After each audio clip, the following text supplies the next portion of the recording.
Iguodala.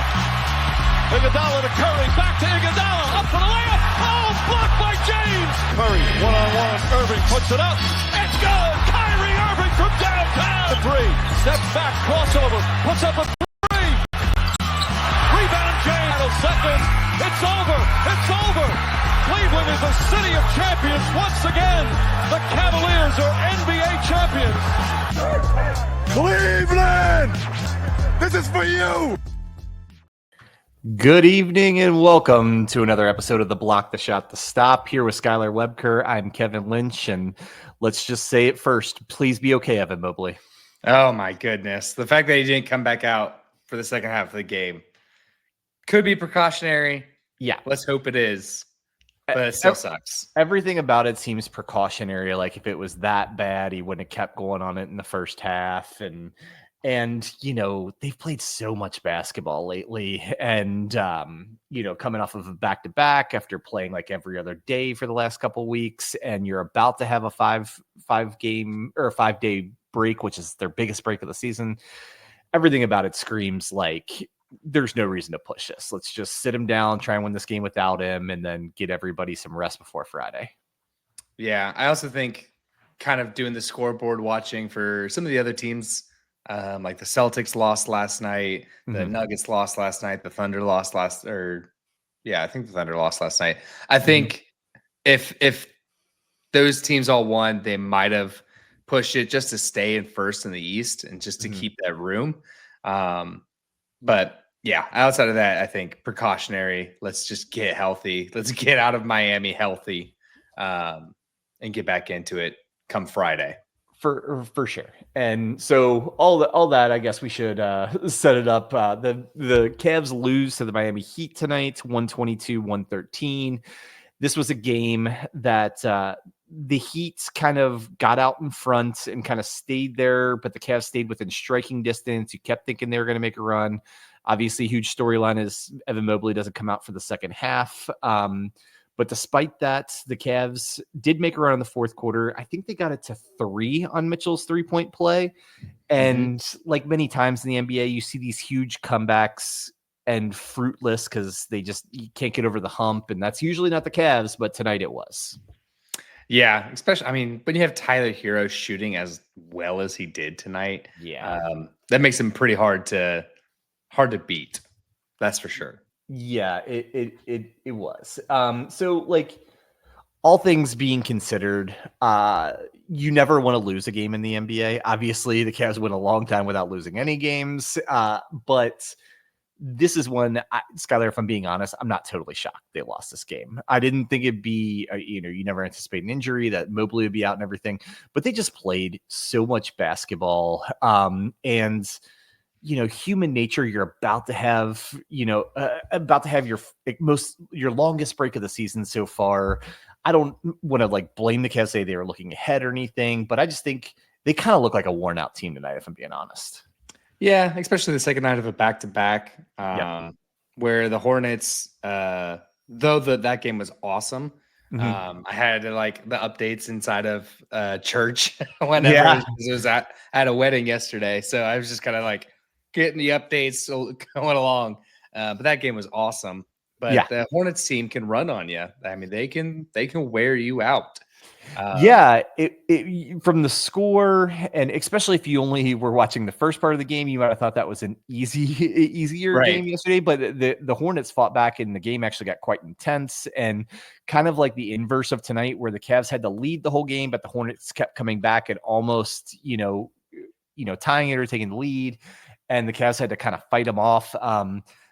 Some guys played bigger minutes last night. I want to say Mitchell and Mobley both were at 36 minutes. A couple other guys were well over 30. And so it wasn't quite the, nice, easy win you would like against a team again, of the Hornets record, the first game of a back-to-back. You'd have preferred they kind of run away with it after dominating the first quarter, but it didn't happen. They still got the win. And then, tonight, as you said, we'll talk about the game a little bit, and we're going to talk plenty about the Cavs, but we will kind of talk about it from the Heat side for a moment. You mentioned it.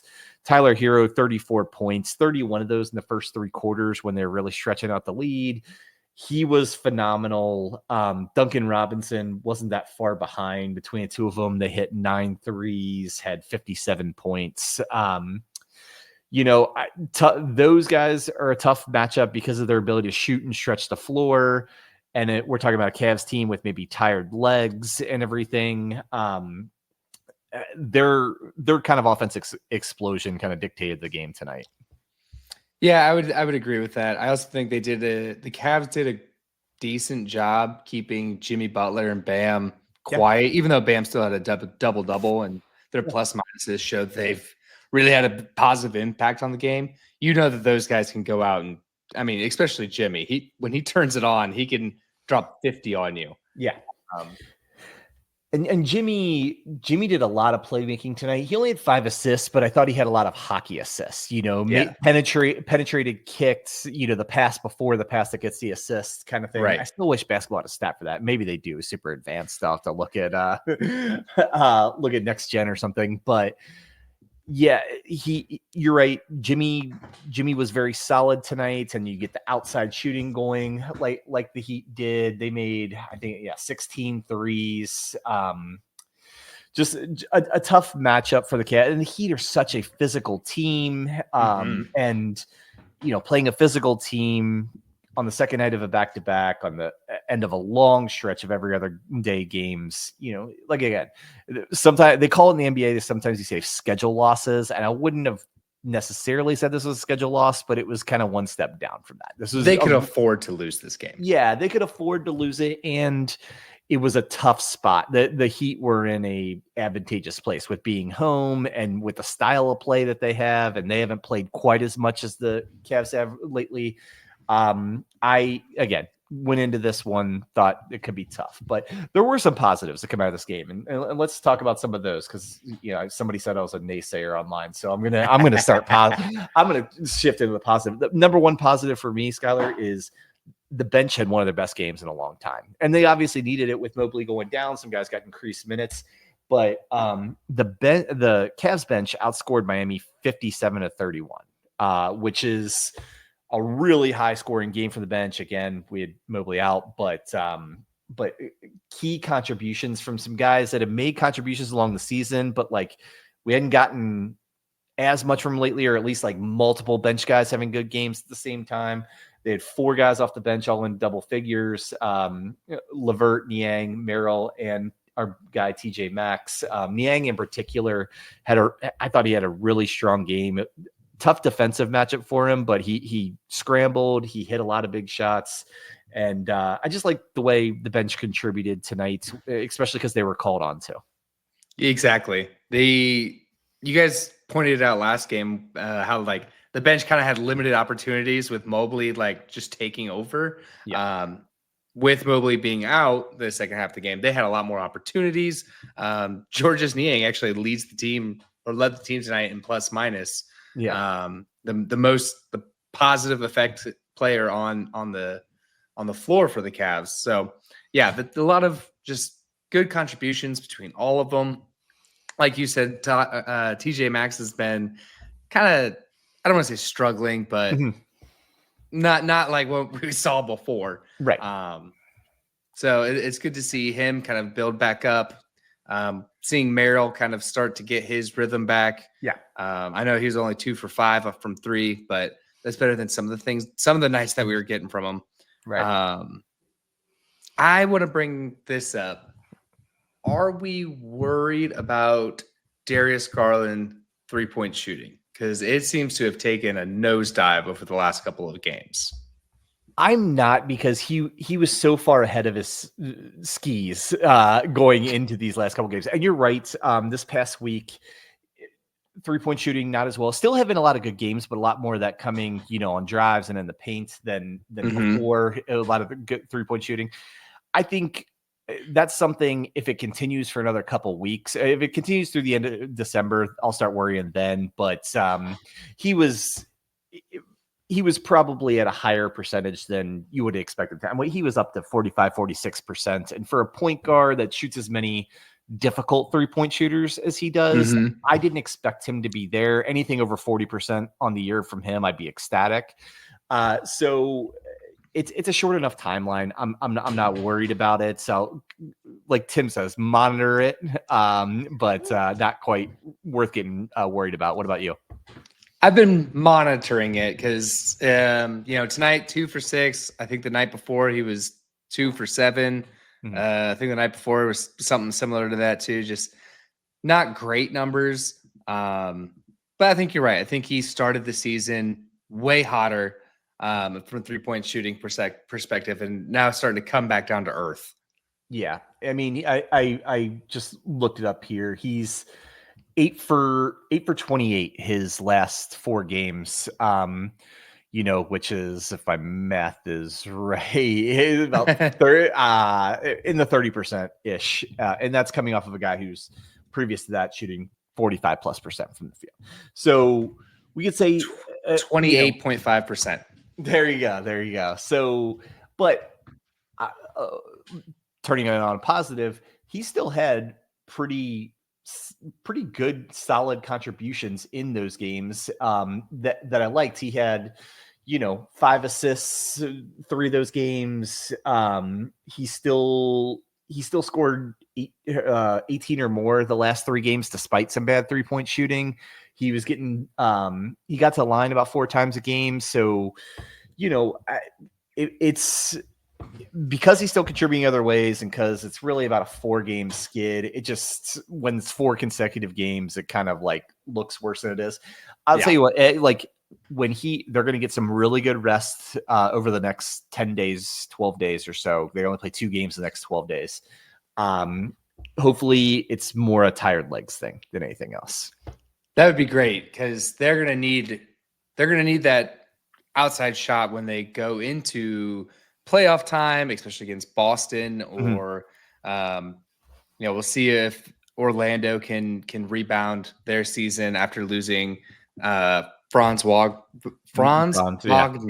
There you go. Many Christmas. And I'm German, so after losing him for an extended period of time, they're definitely gonna need that from him. But I want to say he still has the best floater in the game. Every time he takes those one-footed floater shots, you're like, oh, that's easy buck money right there. I'm always super hesitant to say anyone is the best thing in the game, but it's very pretty, and it's certainly up there. I mean, with Kyrie's is still amazing, even at his age, and it's been good for a long time. And there's several other guys, but having a shorter point guard such as Darius Garland, who can make that floater and just with the perfect amount of arc and everything, it really is a thing of beauty. So I will give it. He definitely has a beautiful one. My one concerning thing, Skylar, that the trend has gone on a little bit longer than the Garland 3-point shooting, is kind of lack of scoring we've been getting out of Jared Allen for going on a month now. Tonight, another 6-point game. I think more than 50% of the games last month, he hasn't gotten to double figures. He's averaging about like 11 a game. At first we kind of wrote it off as Mobley's ascending. He's getting more points and Allen's doing more of the dirty work. And I think that's true to a point. But at some point, for this Cavs team to be the best version of itself, they need Jared Allen in that double range, 12 to 15 points, around 10 plus rebounds. And they're not quite getting that from him. Like, what have you seen as far as Jared Allen goes these last few weeks versus, really, if you're splitting the season so far in half, like it was almost 2 different players the first month or the first 3 to 4 weeks versus the last 3 to 4 weeks.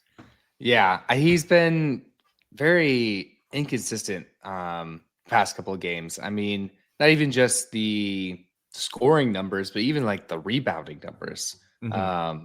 That game against I have it pulled up now. The game against Boston was 10 rebounds, 8 points. Then the Wizards, 3 rebounds, 11 points. Denver, 15 and 8. Charlotte, 10 and 11.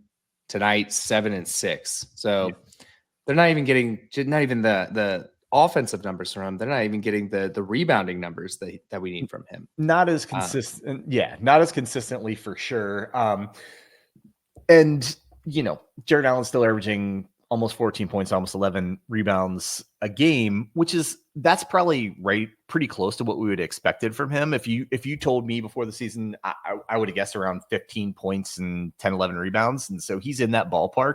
He's just done it like in very different way, where he was would look to be maybe the best basketball of his life the first few weeks of the season. Yeah. And now it's tailed off a little. And, you use the word inconsistent. Jared Allen, that's not a word you use very often about him. And you wouldn't use it on a lot of the other parts of his game. He still plays very effective defending the paint and defending the rim. He still makes a lot of the hustle plays. He's still contributing. It's just this Cavs team, again, to be the best version of himself, they need him closer to that 15 plus points a game, and then getting those double-digit rebounds. Yeah, and even I'm just going through his stats now because you got me in a rabbit hole. It seems like ever since the 2 consecutive losses to Atlanta is really when things started getting rocky for him. I mean, he's got 1 block shot since those losses to Atlanta. Yeah, and the first time I noticed it was in those Atlanta games. They reduced his minutes a little bit. Like he was kind of in line with the other 3 of the big 4, right? They were all in the 32-ish minutes a game on average. What seems like those guys are still there or have even ticked up in some games. Like I've been noticing Mitchell and Mobley particularly getting up over 35, 36 minutes a game, where Jared's been coming back down. Like I look at like half of the last 10 games, he hasn't broken 30 minutes. And I at first thought like the Hawks, that might be a matchup thing because the Hawks play so many wings that maybe we wanted to go with one big man because that, like I said, that's where I noticed it at first. But I think they need to get back to playing Allen, his typical like rotations, getting him around that 32 plus minutes and trying to feature him a little bit on offense, not necessarily going to throw it to him in the post, but a lot of those pick and rolls, the penetration and dish stuff that, he was getting, lots of dunks, lots of short flow, little short hook shots and everything. I want to see him get back to that because the one thing you and I talked about on a pod several weeks ago, but that we love that Kenny Atkinson does is like these are our strengths. We're going to play to those instead of adjusting what the other team's doing. Yeah, and not that we're not doing that, but I think he has started to adjust a little bit to the opponents. And Jared Allen's minutes and the way they use him is probably the number one way I see it. I want to get back to just using Jared Allen the exact same way they did those first 4 weeks when he was really excelling. I wonder how much of that is the league adjusting to the Cavs. They know that we have 2 big men, so they're going to try to do everything they can to at least stifle one of them. Right. So yeah, I don't know if maybe it's just the way that the league is adjusting to us. And now Kenny has to figure out something else because having Allen out there just getting hacked at and double teamed pretty much consistently in the paint. How much of that is kind of a result of just the league figuring out some stuff about the Cavs? Sure. I think that's true. And I think that's why it was something I noticed, but I don't even think I brought it up on the pod until tonight, because without Mobley playing the second half, you would have thought Allen, they would go to him a little bit more on rolling to the basket and looking for him there. And for him to only average 6 points, him to only get 28 minutes in a game where Evan Mobley doesn't play the second half. Tonight is the first time I would say I've just ticked the slightest bit from monitoring into worried and really want the Cavs to do whatever they need to do to try and bring him back to where he was playing. Like I said, that first 4 to 5 weeks of the season, he was so good. And it's been about the last, I don't know, eight games or so that it's really, his averages have really dropped across the board. Yeah. I'm curious as how that's going to play an effect once we get guys fully healthy, because we saw tonight how to start the third quarter, Kenny Atkinson went small ball. He went, Georges Niang. Allen wasn't even out there to start the third quarter. No, he wasn't. It was Dean Wade and Georges was the front court, basically. Right. So I wonder how that much is going to change if Kenny's says he needs to go small ball, and he has Max Strus and Isaac Okoro at his disposal. Right. And I'm all for, playing to the matchup, but like using your strengths against the matchup. I don't want this Cavs team. They are 21-4 after tonight. They've been doing plenty of things extremely well. Just keep doing what you're doing. And I just want to, like I said, I think they're not. I think whether it's on Jarrett or Kenny Atkinson or the team or whatever, I just don't think they're maximizing Jarrett Allen the way they were, because I think he is a truly very good player. I mean, you remember Darius Garland was hyping him up as an all-star and a top 5 center in the league and all this kind of stuff those first few weeks. I think he can be that if he plays to his potential and they set him up the way he needs to be set up, because he's not a guy you clear out for, right? You use him within the flow of your offense. And I have said for a few weeks that they've gotten a little bit away from the pick and roll to the basket, hitting him and Mobley on the roll and having those like thunderous dunks that they were having so many of to start the year. Again, like not overly concerned, because you shouldn't be overly concerned about a team who only has 4 losses in December. But just something I'm kind of monitor, especially this is a good time to for the Cavs to reset. They might have some of their, first real practices in a long time, because they've been playing so many games. I've been sure they've been doing walkthroughs and shoot arounds and stuff like that. They may actually get a chance to have some practices over the next couple of weeks, and maybe whether it's adjustments they need to make or the adjustment is to get back to more of what they were doing earlier in the season. I'll be really interested. And like over this long break, we could see Max Strus back. It sounds like it's coming sooner or later. He's now taking contact. He's doing full courts, and so you would think we're going to start seeing appearances for him in the near future. Yeah, I hope so. And with getting this extra break because of the cup and everything like that, that's going to help. Like you said, they can reset. They could go in and do a little more film room, do a little more practice, more than just a walkthrough. And then if you look ahead, the next 5 games are against the Wizards, the Nets, Milwaukee, and Philly, and Utah. So those are 5, fledgling teams. Yeah. So you feel good getting an extended break and then getting to ramp up with, not top tier competition. Yeah. Before you get into your gauntlet of Denver, Golden State, LA, Dallas, Oklahoma. Yeah. Of those 5, you would think they have a great matchup against, I would say 4 of the 5. Milwaukee is certainly rounding into form and playing much better. But Milwaukee is a team that a lot of people think could make a run in the NBA Cup, and they might be coming off of that, and they might have the tired legs. Like it's funny. I speculated this because I'm forever a conspiracy theorist that in the future, NBA teams with title aspirations may tank their chances of getting into the cup as a chance to kind of reset and everything. Yeah. And while I definitely don't think the Cavs did that, they might be the first experiment of a team that is a true contender with title aspirations, that they're probably the only one that's not in the cup, and they are going to get an extended break. And they, like you said, 2 games over 12 days, and both of them against, teams in the bottom of the Eastern Conference. And so you would think this would be a really great chance to reset. They're at the bottom of the Eastern Conference because the tickets are going for $12 and $9 for that. Yeah. I mean, it's a good plan, honestly. Like if you're not worried about, the cup and the cup money, which I think these guys are. I think you said it before, like LeBron took it serious the first year. So now everybody's taking it seriously. Yeah. But if you can't be in it, I think a nice consolation is the extended time off, because then you get, this week off plus the week off for All-Star break or All-Star. So you kind of get like 2 extended periods now in your season where you can just rest your legs, get guys, healthy, get just a little more breathing room within your season.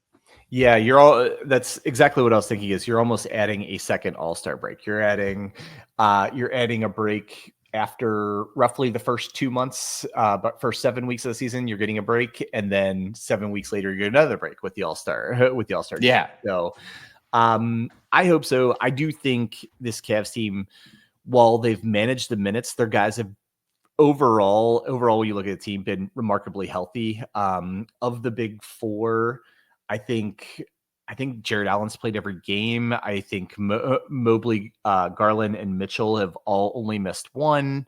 Levert's missed a little time, Wade's missed a little time, but pretty much everyone else has been available just about every night. And I think I really think this could end up being one of those blessing in disguise type things for the Cavs. And maybe that's me being in denial because I would love to see them in the NBA Cup. So maybe I'm just trying to put a positive spin on it.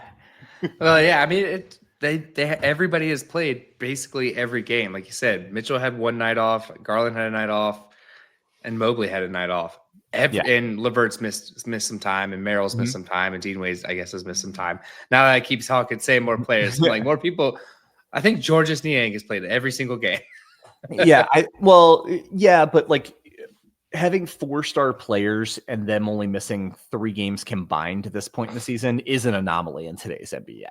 And I do think, there's all kinds of people who will get in great arguments, which you won't want to hear about, today's game versus game in the past. Like, I do think today's game, if nothing else, is it moves faster and everyone's so athletic that there's more injury risk. I truly do believe in today's NBA than if you watch, as nostalgic as everyone is for the 90s, if you watch one of those games, they walk the ball up the court and then everyone except for the guy with the ball in his hand is kind of standing still. There's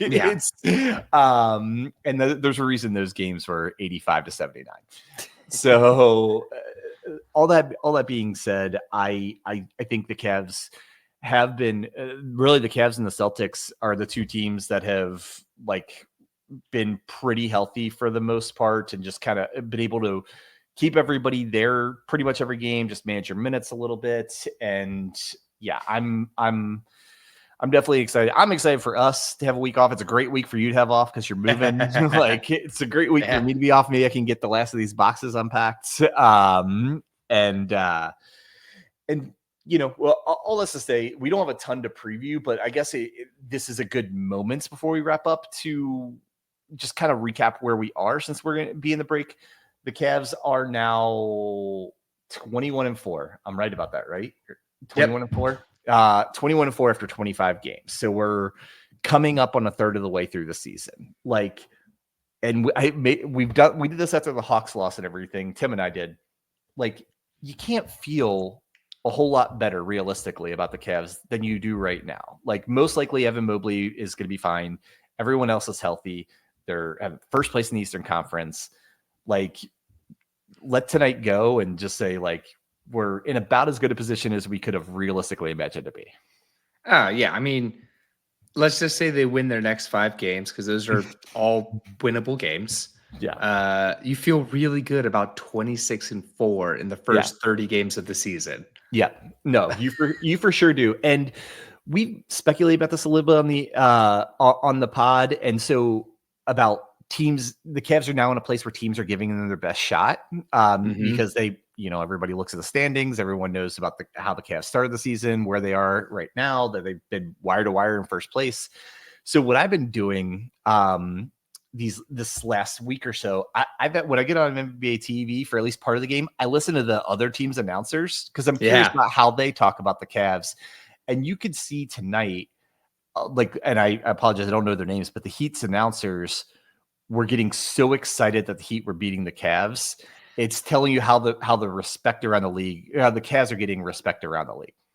Good. It's about time. Yeah. They're not getting respect in a lot of people's power rankings. Report. That's the media respect. I care way less about media respect and then the respect that the other teams and the other people around those teams, such as the broadcasting crew, give them. I think everyone knows. I mean, I'm an avid Bill Simmons listener, and he's been very adamant about like the Cavs are the biggest threat to my Celtics, or his Celtics. Yeah. And second place isn't that close. That's where I'm looking right now. I think they're very much for real. And I'm glad that is the case. But with that comes teams giving you their best shot, and you have to be on your game every night. And the Cavs, with a couple exceptions, have been this season, and it's been really fun to watch. And I think we're gonna have a nice little break. Like you said, the schedule's set up pretty well for the next 2 or 3 weeks, and then come the end of this month, and then we're gonna get back into a real grind like we had been the last 10 or 12 games. Yeah. One thing I wanted to talk about before we got out of here was I listened to Brian Windhorst was on I don't know if it was Cleveland ESPN or the Ultimate Cleveland Show, something like that. And just kind of, they were just talking about like, what can the Cavs do, or like, what are the Cavs' plans to improve this team? And he brought up a good point of probably nothing. Just the way that the luxury tax works now, especially for repeat offenders, like they would likely do nothing this year to get under the tax, because before Donovan Mitchell and Jared Allen and Evan Mobley's extension kick in, that would set them up that would give them 3 or 4 more years of flexibility, versus if you kind of push all your chips in now, because then you'll get that repeat offender tax. And that's basically why the Clippers are terrible now, is because they had repeat offenders tax and couldn't afford to keep anybody. Yeah, no, it's really interesting thought, because if you want to keep the core of this team together, which you certainly do, you can only be in the second apron, as they call it, for so long, realistically. And so that's not to say they wouldn't do anything, maybe something on the margins, or, look for one maybe role player that complements the team that they already have or something. But as far as big moves, you're probably right. But like, you spoiled it, and it's not officially, so I won't get too into it. But I'm actually was talking to somebody who is more of like a salary cap expert, because I am not. And I wanted to have them come on the show, because I'm very interested in that. What can the Cavs do, and what if they do? How does it affect next year and the years beyond and everything? I think that's something we could look at, because the team, again, 21-4, which means they are built incredibly well for the regular season. They may just need to, fine tune the roster a little bit, especially, I still think the biggest thing that they need like a big wing, or a guy who can like masquerade as who's a power forward, who can masquerade as a center or small forward if they need to, and particularly as a really good like defender to match up against some of these teams with really good wings. I mean, we've seen them struggle with the Hawks. Obviously, we've seen the Celtics guys have big games against them. I think we maybe need one more defender to match up with in matchup tonight's like Heat that. game. Their forward Duncan Robinson and Tyler Herro were the ones that went off, and I know Tyler Herro is like a 2, kind of 3. He kind of swings both on that. And we should have mentioned that with Isaac Okoro being out tonight, he was the best guy to defend Tyler Herro or Duncan Robinson, he would have been, for that matter, and probably, especially Mobley being out, probably would have played big minutes, and you would think could have contributed something defensively that maybe would have changed at least the flow of the game, if not the outcome. So with that, Skylar, I think we've covered this game. Let's put this one to bed. Let's all take a nice break, spend some time with your families. Like if there's other sports that you want to watch this week, go ahead, but just make sure to tune back in by Friday. They got the Wizards, which is a great team to start another winning streak against. So absolutely. All right. Well, for Skylar Webker, I'm Kevin Lynch. Thanks for tuning in to another episode of The Block, the Shot, the Stop. Go Cavs.